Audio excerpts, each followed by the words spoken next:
Hello. Okay, let's get started. So, what week are we at, guys?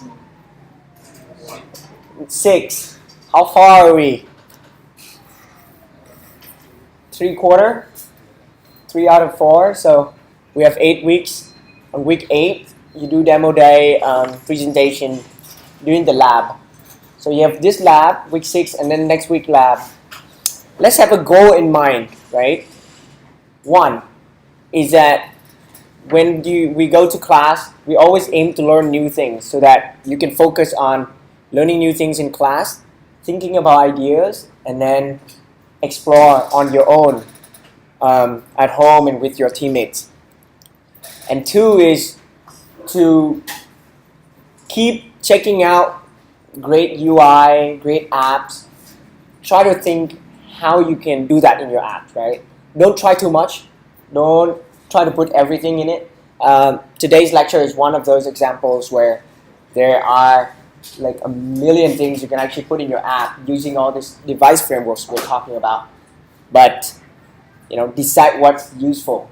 Is it push notifications? Is it just reminders, which is local notifications, right? Is it maps, CoreLocation, graphics, camera, and search, and then you start going all over the place. So with that in mind, always think of questions. So now the questions we ask on Slack is no longer homework question. It will be like, does anyone have a good guide on how to do drawing? Does anyone have a good guide on maybe UI kit dynamics, all this gravity, push, and all physics stuff? Well, the good news is we'll cover that in week 8. So I hope there are more and more questions like that. One team shared a very good tutorial on drawing, and I was like, oh, this is great. I learned something new from it too. So this demo today, I already prepared the code to show you guys. So it will be a little fast, but focus on stopping, and asking questions. So before we get there, let's review what we have done so far with the group, right? Now, look at these questions that we have.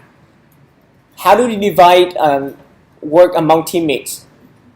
By now you know that not everyone has the same amount of time. You communicate with each other, decide, give, and be honest with each other, right? It's okay. Don't feel too bad that, okay, it's not fair, A, B, C, D. It's really within your team.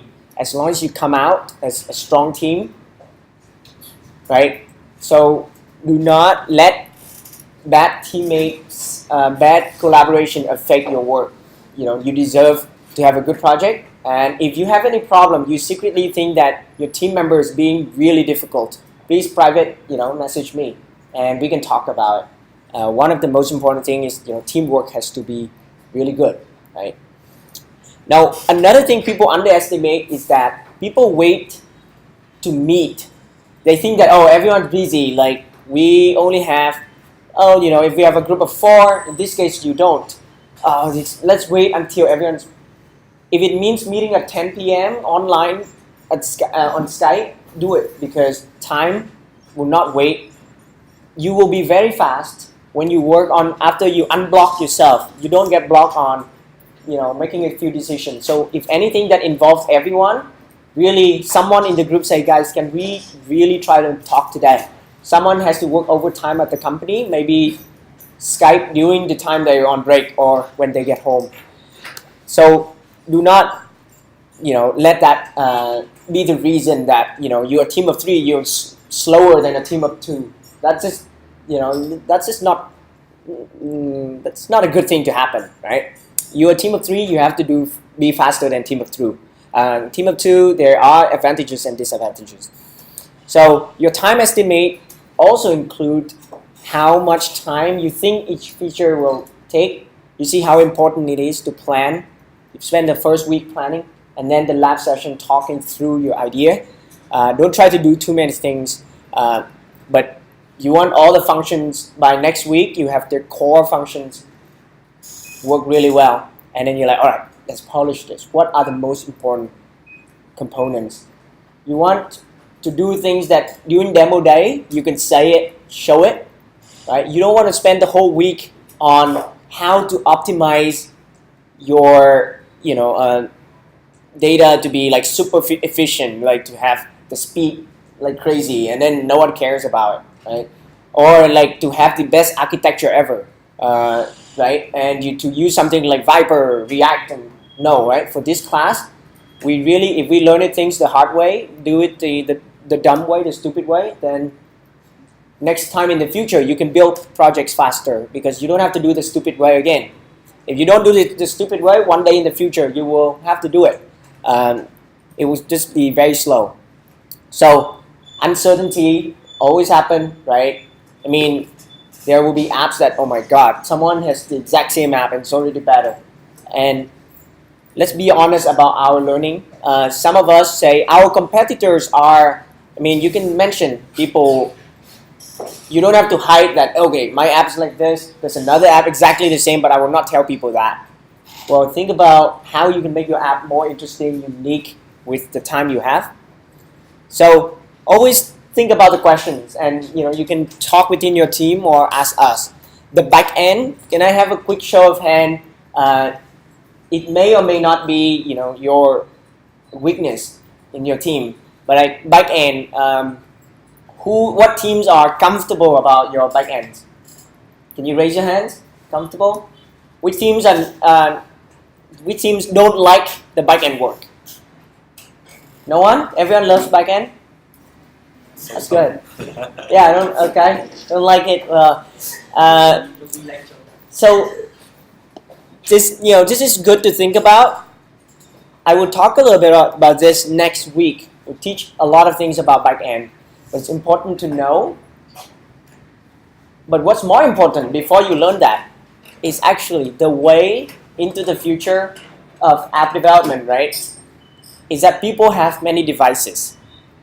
So what's more important? What's on your phone or what's on the cloud? What's more important? Sometimes if you decide like, oh, this user has a column called group name, and then later you change it to organization name, and then this device include the app that basically say group name. In the cloud, you already change it to organization name. How do you think it should work, right? In general, try to make the app behave. The cloud is like the parent, the mother, the god, and usually your life will be easier. If you start, okay, now I have to code my app to be very smart, detect whether it's using the old column, group name, or organization name, and then let's migrate the data, copy the data, and then change the data locally, right? Use some function, right? Update this name and that name. Why do you do that, right? Throw away the local data, push some, and then get the cloud data. As many times, the more you can do that, the more your life will be easier. That's why if you use parse, we still advise people to use parse, because parse let you cache locally, but on the cloud, that's the main copy, and it helps with your thinking that your data, you should, sometimes it's like, oh, your user is not the same as user there because different columns and it crashed. Think about the simple way, don't think about the hard way. So I've been in this situation myself. I used to hate parse because like, oh my god, Joe, right? Something in local, and then we change, and then online, and then back then the parse library was really bad. So for Swift 1.1, right? And then we're like, oh, I hate this, right? But try it now. It's easier. Now you don't have parse, but you can set up your own parse server. It just says it's not that much harder. That's a good investment if you use parse. If you really believe in just using local, and that's completely okay. Like if you build an app that does recipe to food, right, stuff, you don't need the network very much. You don't need to search maps and stuff. Maybe local is all fine. Then you can check out realm.io. I'll mention next week, but something that is really good for your own app, local storage. So storage, that's the topic for next week, but I'm mentioning this so that you all think about it because it's important. Don't let Some teams is like, oh, I have to wait for someone to do the back end first, and that person is like, I'm so busy, I have to work overtime at the company, and then everyone's waiting. Maybe there's a better solution. Just don't rely on the back end so much. Just use Parson. No one has to do much back end work. You have a PF object, and you can save and call the block everywhere. Don't try to make parse even smarter, put it in a different place, and make everything so fancy. Again, I made the same mistake before. I say, hey, I was working with Joe, and then, hey, I'll put it in this thing, because if we change our mind, we can change parse with something else, which is fine. I have done a lot of programming, and when that happened, we change to Realm, we change anything, it's easy. Each time we change it, but it does take more time unnecessarily. When you have like 3 people, you don't want to wait. If 2 people, you're like, okay, you wait on me, so I have to work. So 3 people, sometimes like, I'm not working, right? But you can work, right? Yeah, it's okay, you can work, right? So avoid deadlock, right? Frameworks you're going to use to save time, share the CocoaPods, share the good things that you do to save time, things like loading, the UI, and some of that. However, don't add everything, man. Simple is good. Some of your own animation is actually better than what you can find online. If you think a little bit like, oh, I want to do this animation by dragging my finger from this to here, to there, it's not too bad. So yeah, I've seen some teams decide not to use storyboard and then say, oh, because it's going to cost, maybe I will have some storyboard conflict. I will use a zip file for each controller. And then, some teams have like more than 10 controllers and more than 10 zip files. Well, that's okay. Imagine this is you using iOS 6.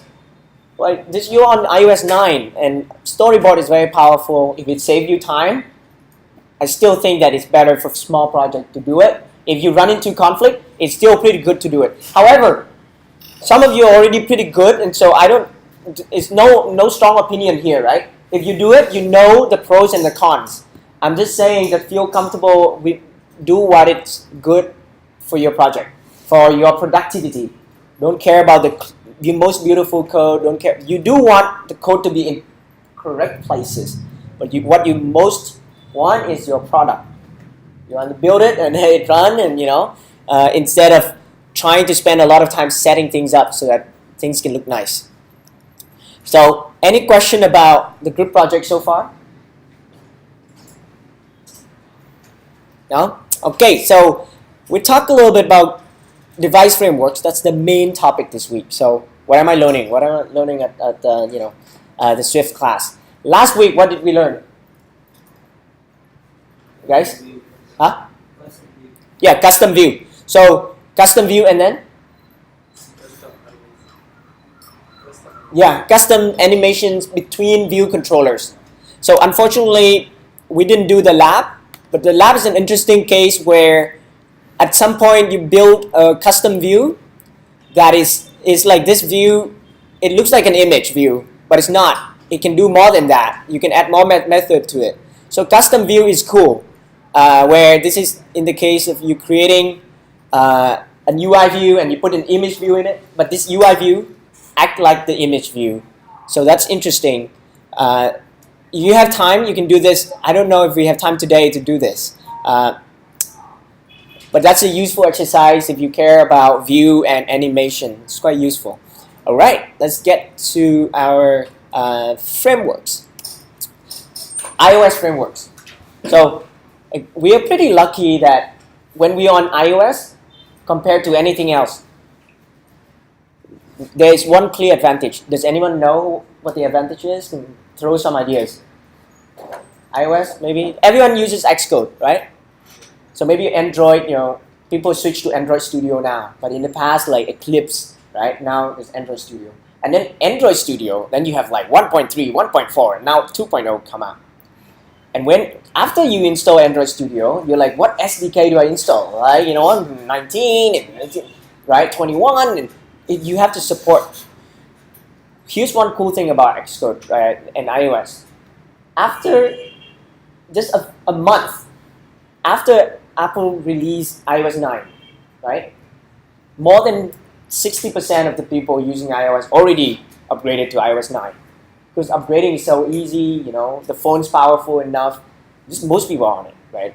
When Xcode releases a build on the App Store, right? Xcode 7.1, 7.2, 7.3, you can just upgrade it, and each time you feel like, oh, maybe it crashes a little less. So that's pretty awesome. You should all, for the purpose of our class and for your work, you should all be using the latest Xcode if you can. There may be something at the company that say Xcode 3.7.3 is not good for this and 7.2 is fine. But most of the time, the beautiful thing about iOS, you get the latest thing and it works. As soon as it's out, you can start thinking about Touch ID, Force Touch. And imagine if you're working on your project now using all the iOS 9 features, right? When you release the app to the App Store, most people have already switched to iOS 9. Even, let's say iOS 10 come out and then you start working on it, as long as it's not in beta anymore. So keep that in mind. When you build an Xcode project, let's click on this guy right here. There's something called deployment target. And this is where you can actually say, well, let's make this work for iOS 8, iOS 7, right? But there's something else called, does anyone know where it is? Wait. That say base SDK. And it say latest iOS, right? Do you see what happens here? Technically in Android you say, oh, I use an older SDK so that it's compatible, right? No. With iOS, always use the latest SDK. It's beautiful, right? You use the latest, but you can build if you want. You can actually make it work for Target 8 point something, and then you will have an old iPhone that can run it. So how do you make sure that your code will not crash in an older version of iOS? When does it crash? When, do you know? Like, what's that? Segmentation fault? No. I mean, selector person not found. Selector not found? Okay, so you can, yeah, but not found what method, right? Maybe you're calling a method that is in an older version, right? So here, for today, I add some framework. One thing that you can do is powerful is under, thing here, I think it's under build phrases and link binary with the libraries here. If you use map, you add mapkit. If you use location, you add CoreLocation. And then something else, if you want contacts framework, then you add these guys, right? You add them. Notice one thing though. What is it here? Required. So with iOS, it's super easy. If you put it as optional, like out of all these two frameworks are for iOS 9 only. This is for iOS 9. So I can make it optional and it can totally build for 8, no problem. Now, some of you may ask, in my code, if I call context view controller, then what? Well, there is something called available. It's so beautiful. Like, it's very hard to find it elsewhere. You just say, if you write any code and if you do at available, iOS 9 start this exact phrase like this. It just means that only when you build for iOS 9 deployment target, it will use this. It will run this, right? What about within my function? I have some command I only want to run for iOS 8. I want to skip for iOS 9. So for example, in a function, here's how you do it. You can say guard available. So then you say iOS 9. Now it means that right now everything in this function is just for iOS 9. So the difference is pound available here. So then you basically say not running for iOS 8, not less than 9, right? And then return. So guard is a way to make sure your code is super clear. But this is a way for you to just make sure that, okay, you really want to support iOS 8, I would say just build things for iOS 9, and then your girlfriend, your grandmother, or someone say, hey, can I make it work on my iPhone 7? And then you will try to make it work, right? Try to make it not crash. Let's not try to build software without bugs, right? Let's just build software and then we fix the bugs quickly. So when you have a complaint, it's going to fix this. Okay, now that's the idea of how you can just always, with iOS, you can use the latest frameworks. It's better than browser. Browser is like, oh, I want to draw on the web. It's like, okay, there's Canvas. And then you can draw with the Canvas API. I want to use WebSocket. Oh, there's this WebSocket, HTML5 WebSocket. You can send all of that. And then you start including all this code. Oh, what if it's IE is not supporting that? Opera is not. And then you wait. And now HTML5 is ready. And then you can use it. But, in the past 5 years, people have this problem. And it's a problem everywhere. With iOS, it's a little less. Be more confident about using the latest technology. People will upgrade anyway. And, in the US, it's cool. Everyone changes their phone after 2 years. There's a contract, and then, I have to renew my contract. They will give me a new phone. Anyway, back to this. Right? Has anyone used some frameworks in your code? I'm sure some of you have. Like what have you used? Yeah, location and map. The most frequently used. Has anyone used notifications? This is not NS Notification Center. Okay, this is notification, local and push notification. It's quite easy to use. Same idea. You have a key and a value, and then you just say, I have notification for these things. You can try doing local notification first. And when you, some of you probably get to push notification quickly. Just follow the guide. Setting up is a pain. But if you use parse, that will be good as well. There's a clear tutorial you can follow here. I just added. I think okay, right here. So it's new. The official guide is still in Objective C. But if you run it and if you use it and it's successful, please share. In the past class, last class, they did it without problem. It's great. Camera, yeah, we use camera, right? Have we? No. Have you used it? Oh, okay, for your app. Okay, excellent. So show a little bit. Audio and video? Not really. Well, I've mentioned a little bit today. Did you use that, the video framework? Because the Dave's project compressed the video, and so we'll try some of that. And these are some other framework that's new. Context is new. Then if you do things related to calendar events, you can check these out. It's less common. All right. And some framework is small and very clear. We don't have to touch. It's a little difficult. Accelerator, and you have to deal with some. But you can copy and paste code, and you can make it work. So, in the lecture today, I want to make sure that you know the important things to avoid to save you time when you work on framework stuff. Well, that's not all. We have some other frameworks. I'm mentioning this as look at this, right? And think about what framework you might need. So, AirDrop. Has anyone used AirDrop? Yeah?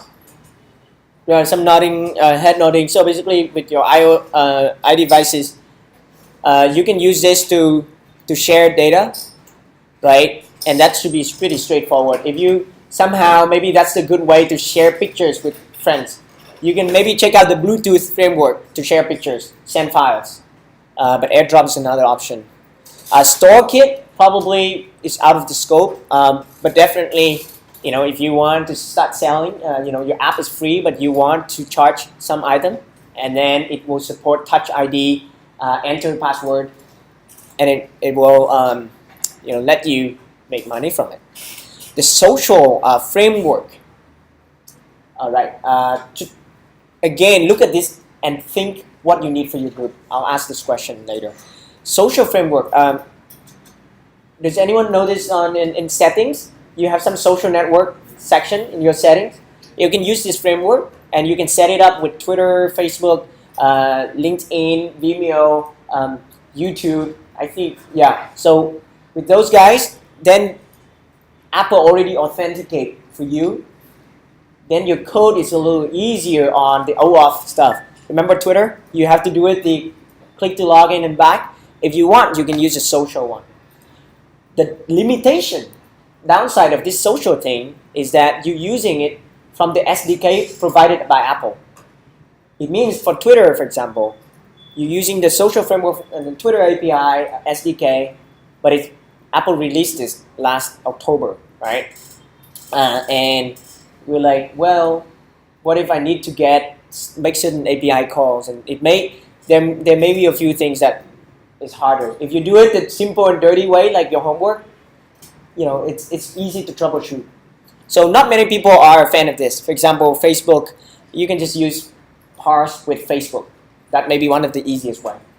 So you can store there's instruction all over the place to store your Facebook profile picture, to upload ABCD, right? Security is a nightmare. It's something always boring, hard to think beforehand. Well, when you do it, if you do anything that is like you think is bad security, write it down somewhere, right? Remind each other, create a GitHub issue, or. But if you want a few things you cannot escape, push notification. You have to get your certificate and then device token to make it work. But it's less important. Quick look. If you deal with files, quick look is something similar to it on your Mac. You press a space bar on certain files. It lets you see the content of the file. Word, Excel, a lot more. So that's pretty cool. In Passkit, probably we don't need that. Newsstand is for news.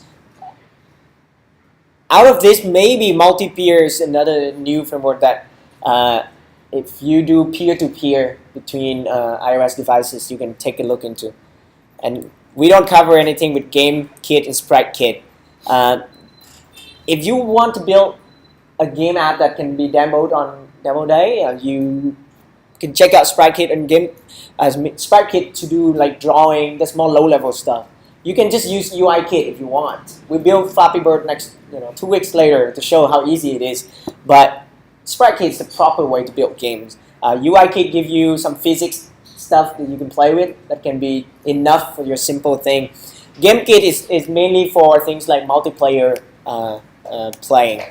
So now I'm highlighting some of the iOS 9 frameworks. Context is definitely interesting. It's worth thinking about.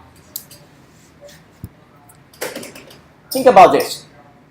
If I don't have context framework to get, when you use my app, to get your contact list, the list of your friends and stuff, where do I get your friends? Where? Contact app? Oh no, I mean, yeah, so if that's like, from the device, right? From Apple, right? People have become lazy in the past few years. They use Facebook to get your friends list, right? And that's the best way, fastest way to do your, who's your friend, add your friend, invite your friend. Back in 10 years ago, remember people always ask you, can you log in with Gmail, Google, and then invite your friends, right? Connect with your address books. No one talk about address books in the past few years because they say, oh, contacts list is Facebook. It's true, Facebook include more valid data. If you look at your contacts list, some people have thousands, tens of thousands. So what's interesting there? And then a lot of numbers are junk, right? And then your friends change number. So pros and cons. But context is interesting because if you look at Viber, WhatsApp, Snapchat, all of them grow without Facebook. And they become huge. And because they have to rely on contacts. Now their job was actually very hard to build iOS. They have to use the address book framework, which crash easily when you say load me address, and then boom, like you have 20,000. Some people don't have it, right? We have this problem all the time. I remember changing from Nokia phone to BlackBerry phone, and every time we export contact, import contact, and then the tool crash because you just have too many numbers. Even they try to load it in memory, and then the app is so small. right? Each operating system gives you so little memory each. So contacts now it's easier. It paginate. Well, it can load in batch, right? It's like hundreds at a time and make things beautiful. And now it's for Swift, and it gives you contacts UI, which is similar to your camera photos picker. You click on it and you can choose your contact, just like you click on it and you choose your picture, right? Photo from album. So in your case here, you may not need it, but know that contacts is a very powerful thing, right? Facebook changes their API all the time. As of like last year, they make it really hard for you. There's no way you can get your friends list, the entire friends list anymore. If you are the user of my app, you are the user of my app. When I can only get the list of friends between you two. I cannot get all your friends anymore. So that's how crazy it is now. It's hard. But in the past, right? You can. That's how Instagram. Then they joined Facebook. But let's say Pinterest and other Farmville, all these apps grow because they can just get the entire friends list. But now, nowhere, even contacts list, it doesn't give you that. It just gives you the picker, and you can just select people you want to import. And that's like, oh, so painful, right? So think about that. Core Spotlight, it's another thing new. If you notice when you search anything now, you can search based on, it is called NS user activity. So you can define what are the searchable things, and it can be pretty cool, right? If you build an app to help find places to park, for example, and then it means in your app, you have a list of parking locations, right? It means I can actually say, go and search, pull down, and go and instead of searching for an app, if I type the name of Vincom, and it showed me the parking place under Vincom as well. So you can make your app more powerful. So some of this is like UI related. It allowed, due to customer metal, it's just the look. It's not much usefulness in here, but watch connectivity. If you have Apple Watch, and maybe that will interest you. Obviously, there are very useful apps. Like Dave said today, oh, what if your app find the police, right? Let you mark where the police is. Then the watch should just vibrate or show when you're near a police. It's great, huh? And what if maybe you can build a dating app, and then when you're close to your date, it will vibrate. I should be careful what I say. It's on YouTube. Okay, enhancement to existing frameworks. Again, think about this. It's so powerful. iOS 9 is one of the most advanced framework out there to build things. I know MVC is still crazy, but for most of you, it doesn't really matter. Love it. It's okay. Now, UI Stack View. Has anyone learned UI Stack View on your own? No, right? So you just use auto layout like the way we learn in class? Okay. So sorry we didn't teach that, but it's pretty easy if you want to try. Stack view just means you select some elements and then you say, these guys belong to a stack, horizontally or vertically. That's it. And then in that stack you can make them all grow to the same size or different size. I'll show you. But if some of your elements feel complicated to add too many, if you think that you're going to add more than 20 constraints, do UI stack view first and then add the constraint. So the idea is you group your elements and then you add the constraint on the stack. And inside your stack, you can have another horizontal stack or vertical stack. It's easy to find.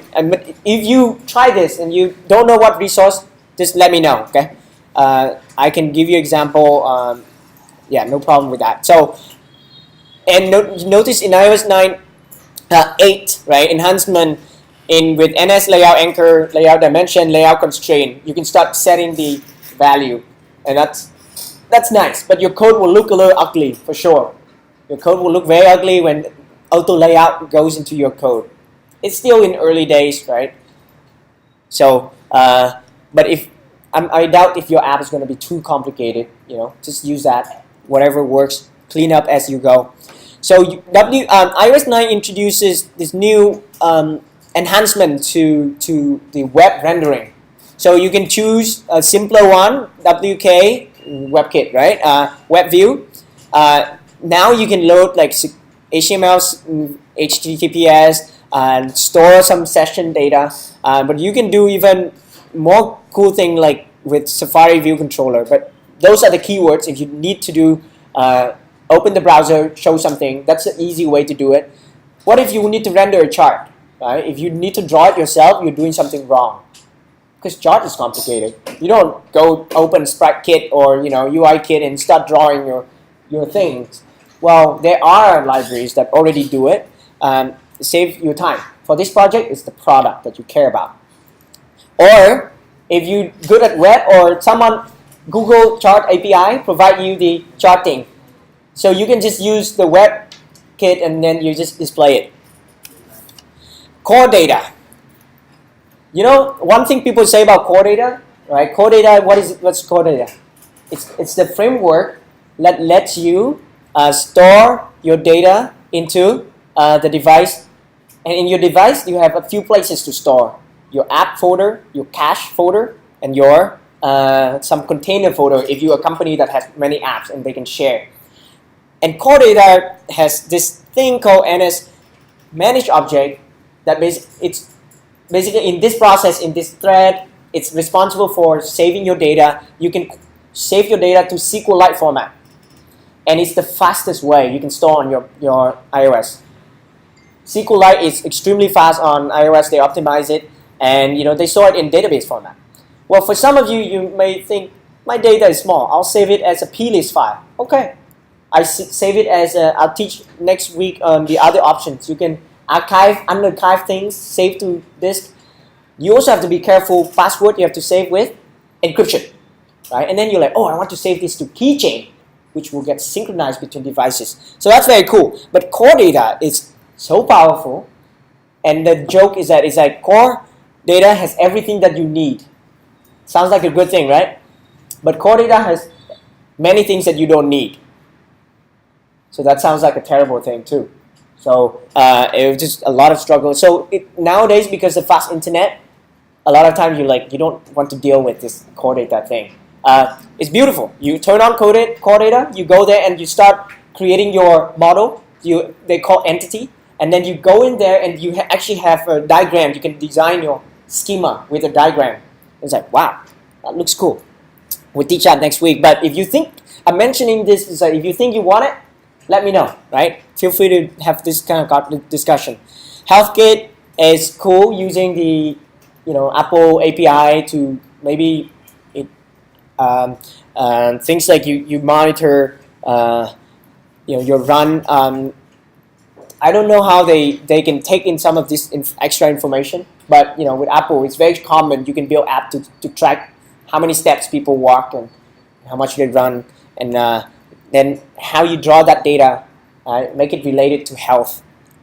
So HomeKit is only useful if you start having your Apple stuff at home, right? More stuff.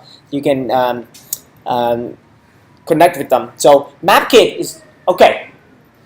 A few things when they are new, it's very hard to find the correct information. MapKit's one of them. There are better ways to do things, and Apple Maps, for example, now is so powerful, so customizable, right? Think about this is some of the recent one. If you use iOS 8, you don't have it. If you use iOS 8, you get really crappy Apple Maps, which is true, right? But now iOS 9 Maps is perfect. It's great, right? So try it. But you can now you see that okay, I can do things like compass, traffic, different types of traffic now, and transport. So it's very close to Google Maps. Now, if you like to use Google Maps, you can do that. Google Maps provide Google Maps SDK for iOS. It's less common, but I'm sure it also has very good features. Know your risk. Easiest, if MapKit can do what you want, you will be 10 times faster, right? If you use MapKit. Okay, maybe 4 times faster. And so notice how this is new. Open Maps with launch options. It's crazy, right? You can think about Uber, or when you use Foodie, you can open it in Maps and go to a different app. Actually, in Google Maps now, you can open it in Uber. So it's no longer just map, but like in Foodie, you can click on a restaurant, maybe you can tap like open this in Uber, and then the Uber will take you there. So UI Kit Dynamics will cover next week, but these are the frameworks. I'm slowly displaying them. I'm the expert of one of 20 frameworks in there, but it's more important that we decide what we want, and then we figure out how to get the information. Okay, so some other enhancement here. As usual, they just try to fix some bugs, and then even though this is listed on the change list, I don't think it's that interesting. But you can, what's important is when you start being passionate about iOS, go to the release page and start reading what are the new things. Now the hardcore iOS developers actually go and watch the WWDC videos. Who here has watched a WWDC video? It's like an hour long, and it's even more boring than my lecture. Yeah, I'm sure because I say it. If I watch my own, I'm like, oh, that's so nice. Actually, I do like the WWDC lecture. It's just I wish I can speed it up. On YouTube, you can just install a plugin and make it play 2 times as fast. On Apple, it's like, oh, this website is terrible. So I want people to speed things up a little bit. So, all right, location. The beautiful thing about location we have to know is how location is retrieved, is obtained, right? I've written it here over cell towers, maybe far from you. GPS, which is like way up there, and then what? Satellites, right? And then Wi-Fi. Can someone explain to me how Wi-Fi helps? Yeah? Map data. So let's say if I have this Wi-Fi, it's called my2, right? And I've opened my phone with Wi-Fi on. How does my2 help me get the location fast? So the Wi-Fi will link to IP. So okay. Based on the IP, you get your location. Okay, so that's a good point. So the IP on my phone is not the public IP. It's a local IP. It's useless, right? But the router, it has an external IP, right? That if you do look up by IP, it's called IP geolocation, right? You know where it is. Okay, so that's one because it's based on the registration, right? Anyone else? So here's one cool thing. Actually, now it's just applied to not just router, but it's important to know, right? In the past, right, there was this privacy concern, and you're not supposed to get all this information from users. So they're like, okay, let's only get what we need. And then so Apple, Google, I'm not sure who's the first one. I forgot now. I found out once and then I forgot. But they start having trucks, running all over the place, connect to Wi-Fi, and then they remember where they got that Wi-Fi reception. Okay? The bus go there and then get this Wi-Fi, cannot log in, but it can check what's unique about this Wi-Fi. The fingerprint of it, which is the MAC address.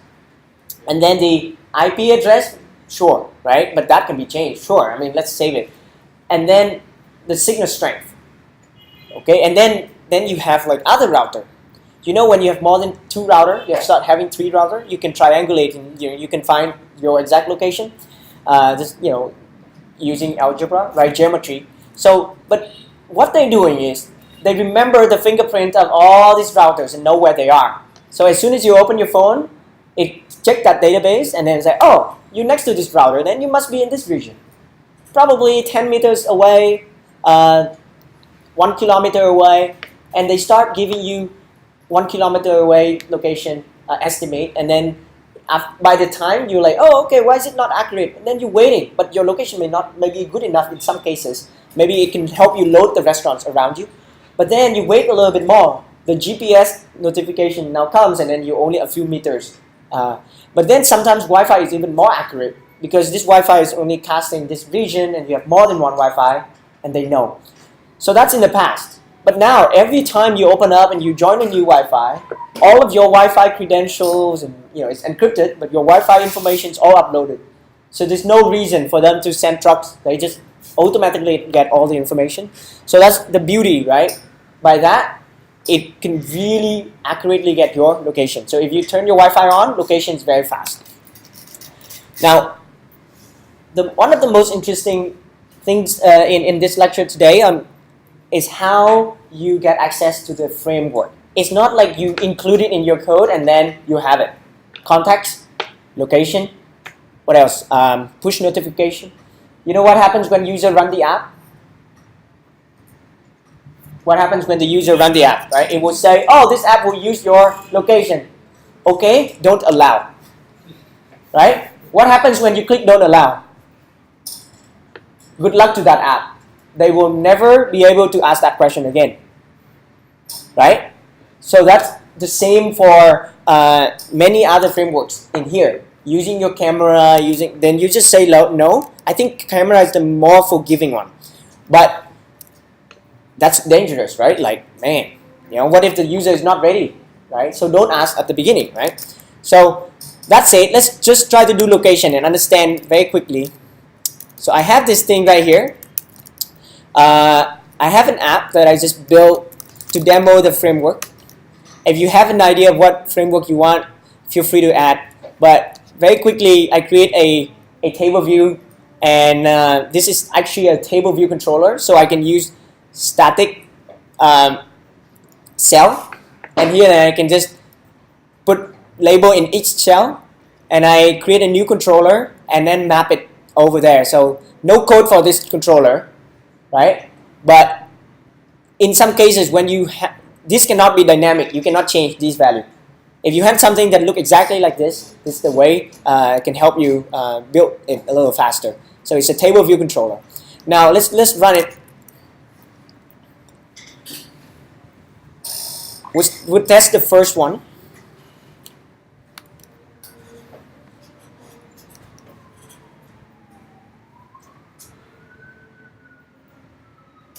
Location, CoreLocation, and map kit. Right. So see this? I display the map. Well, you don't have to ask permission to display a map, but allow this to access your location, right? And then you can do a message here. You can see it, right? To show location when you're using the app. So I can customize this message, and you notice while you use the app. Okay, so I say allow, and it will zoom, right? You can actually set it to zoom in, and in my code right now, I set it to use what the simulator position is. I think it is at, and notice I'm traveling. So let me move my bar. I hope this. Okay, so this one right here. Okay, this friend is too friendly. It's all right. Under this, right, you have location, and you can choose. If you don't see anything happening, make sure it's not none. Right, and here is you can do something faster. This is very fast. You see it's traveling. You can do a bike ride, and it's slower. It jumps somewhere and then it will move very slowly. Sometimes you see that like, why are you biking into this place? It makes no sense. But like, it's just fake data. So it's useful enough, right? If you click here, you go to the Apple headquarters, right? So it's cool. You can set up any custom location, and you can Google this anywhere. Ho Chi Minh City, longitude, latitude, it come up, and you can change it. All right. So how do we make it work? One most important thing is there's no error. If you forget to do this, you go into this info.plist. What is plist? It's just an XML file, right? So it's Apple just like XML, but no one likes it. Whatever, right? It's just a list of property, and you have to copy this exact same thing. NS location when in use usage description, and then you give it a string. Okay. If you forget to do this, nothing will happen. Your code doesn't show, and then it's like, what the weird. Okay, and then the other option is, did I have it here? I thought I had it just now, right? Oh, here, right? Now, always usage. So only a few things. Location is something that Apple allows you to check in the background.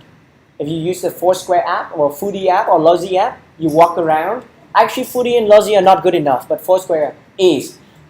You near somewhere and like, hey, you want to check in? You just next to this hotel. You've been there before, or someone's laughing. Like, it happened to you before. So or like you come back here and eat. All right, nearby there's a favorite it's a great restaurant.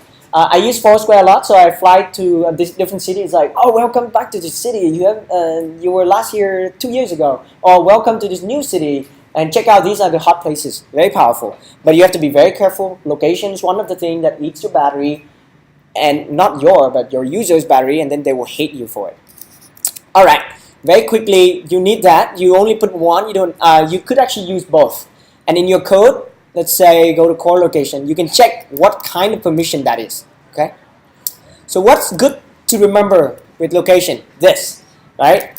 I just do var location manager. Well, lazy is useful if you're like, oh, I don't want to initialize it when I start this controller. I only want to initialize it after I finish running. Initializing. You don't want to put it in viewDidLoad, load, and you put lazy. This lazy is cool because let's say, in some cases you want to use, let's say, map view here, and you can't if you don't use lazy because it's a variable. If you want to use a variable in here, then you have to use lazy. But in this case, it's just a habit. Don't worry about it. Now, set up this location manager. And by now, you're already aware. Oh, delegate again. So, right, this location manager need to you actually defining a function when location updated. Right, location manager actually, when it updates, it fire this thing. You're not doing events. You just delegate. What happens? It means you extend this controller to handle this delegate, and then you implement did update locations, right? So it makes sense. You're like, okay, I have a location manager, and this user, it will check maybe every 5 seconds, 10 seconds. So how often do you check? That's the question you have to think, right? And using the API. Now next, you can put this in app delegate if you want. And in app delegate, there's only one app delegate in your app. So you can put location manager there, and in any controller, you can get your app delegate. I showed you that before. And then you get your location manager from that app delegate, right? But if this is just one controller, I just create this location manager here. I don't use it elsewhere. I don't use it in other controllers. Maybe it's not a good idea to use too many location manager. Just use one. That's why some prefer to put it in app delegate, right? Also, putting it in app delegate is useful because when you resume the app delegate right here, when you see app will enter foreground, it's like, oh, someone switched back to my app. Happy. Let's check location. Did anything change, right? Or did enter background? It's like, shut everything off. Let's not piss people off by running all these things. So when you put location manager here, you have way more control. But for my demo, it's faster for me to just say, well, guys, I put location manager here. After viewDidLoad, I'll set it, right? Now, desired accuracy. This is something for you have to think, and it sucks we have to think, but location accuracy. And here is where you have KCL, location. Here are your options. Well, a lot of time, you can say best. You're like, why don't I want best? Like, who wants not the best? But everything comes with a price. So best here just take more time, and the user will wait a little longer to see that update, location did update, delegate function we just defined, right? So 1 kilometer, cool. Let's say super easy, right? Something that's initial. Sometimes it depends on nearest, 3 kilometers. Best for navigation, it also optimized so that you're not standing in the middle of a building, right? And stuff. It can do smart things. To combine it with sensor data, it's good for navigation. So think about these options you need. Okay, so this is not the one. It just happened to be here, but the only ones you care about is accuracy, and then these are the guys. All right. So usually this is good, right? Accurate. It might be good enough. I don't need this best. All right. So that's why I have it there. Okay. Request. There are two types of request. Location manager dot request always or when in use. And notice request permission, and then you don't have a block, you don't have anything. That's it. Request. If the user cancel, good luck. You can't do anything else. So ideally, I will show you in the next one. You don't want to do this, please, right? You want to do something like, well, show message. Let's say let UI alert controller. So alert controller. Let's name it pretty. UI alert controller, and then here you actually have this message. Is there a message in here? Yeah, it would be like, oh, not this one. Hey, can I use location? Because otherwise my app is useless. Please, right? And then now you can add OK action, not OK action. User click not OK. You're like, okay, I'll ask you next time. Then you don't call this because you can only call this one time. Okay, so I'll show you how to use that next. Now let's run this and see. It will print location here.